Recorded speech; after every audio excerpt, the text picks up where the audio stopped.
छठी JPSC को लेकर देश की सर्वोच्च अदालत सुप्रीम कोर्ट में गुरुवार को भी सुनवाई हुई।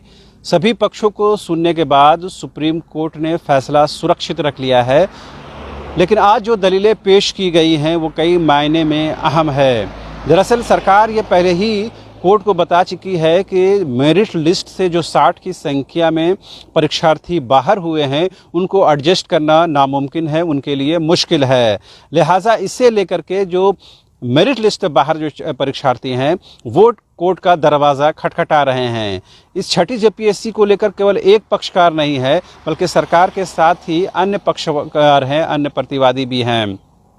एक पक्षकार की ओर से यह भी कहा जा रहा है कि ये पूरी परीक्षा प्रक्रिया को ही समाप्त करके नए सिरे से परीक्षा आयोजित की जानी चाहिए। हम अपने दर्शकों को एक बार फिर से एक बार याद दिलाना चाहते हैं कि झारखंड हाईकोर्ट की एकल पीठ ने इस मामले को लेकर के सुनवाई की थी, जिसके बाद पीठ ने इस मेरिट लिस्ट को नए सिरे से बनाने का आदेश जारी किया था।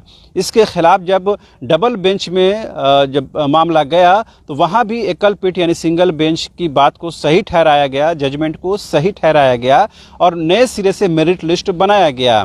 जेपीएससी ने जब नए तरीके से मेरिट लिस्ट बनाया, उसमें 60 की संख्या में जो सफल परीक्षार्थी थे, जो जॉब होल्डर हो चुके थे, जो नौकरियां कर रहे थे, जिनकी ट्रेनिंग भी पूरी हो चुकी थी, उन 60 की संख्या में परीक्षार्थियों को, सफल अभ्यर्थियों को बाहर कर दिया गया। लिहाजा ये मामला झारखंड हाई कोर्ट से होते हुए सुप्रीम कोर्ट के दहलीज तक पहुंच गया।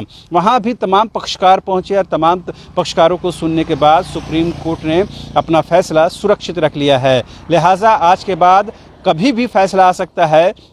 लिहाजा छठी जेपीएससी से जुड़े तमाम छात्रों के लिए आज का दिन बेहद महत्वपूर्ण है और आने वाले तमाम दिन जब तक ये जजमेंट नहीं आता उनके लिए एक पसोपेश की स्थिति ज़रूर बनी रहेगी। उम्मीद की जानी चाहिए कि ऐसा एक फैसला आएगा जो छात्र जिस उम्मीद और जिस भरोसे के साथ गए हैं वो भरोसा कायम रखा जा सकेगा। आपको ये भी बता दें कि जेपीएससी को लेकर के जिस तरह से विवाद है वो केवल छठी जेपीएससी में नहीं बल्कि 7वीं जेपीएससी में भी उसी तरह का विवाद रहा।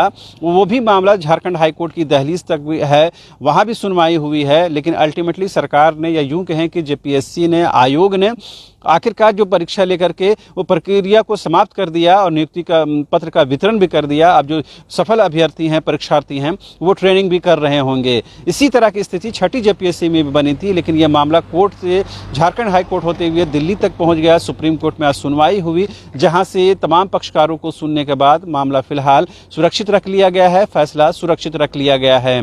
अब देखने वाली बात यह होती है कि सुप्रीम कोर्ट कब इस पर जजमेंट देता है और उस जजमेंट को लेकर के छात्रों की क्या प्रतिक्रिया होती है, तमाम पक्षकारों की क्या प्रतिक्रिया होती है, उससे भी तमाम छात्रों को अवगत कराएंगे। लेकिन आज की अभी की सबसे बड़ी खबर यह है कि बुधवार के बाद गुरुवार को भी सुप्रीम कोर्ट में सुनवाई हुई। तमाम पक्षकारों ने अपना पक्ष रखा, कोर्ट में दलीलें पेश की गई, तमाम दलीलों को कोर्ट ने देखा और समझा, उसके बाद अपना फैसला सुरक्षित रख लिया है। उम्मीद की जानी चाहिए कि देश की सर्वोच्च अदालत जल्द से जल्द इस पर निर्णय देगी और कहीं न कहीं पक्षकारों को राहत मिलेगा। कैमरा पर्सन विकास के साथ रांची न्यूज़ बाइस्कोप से शहनवाज।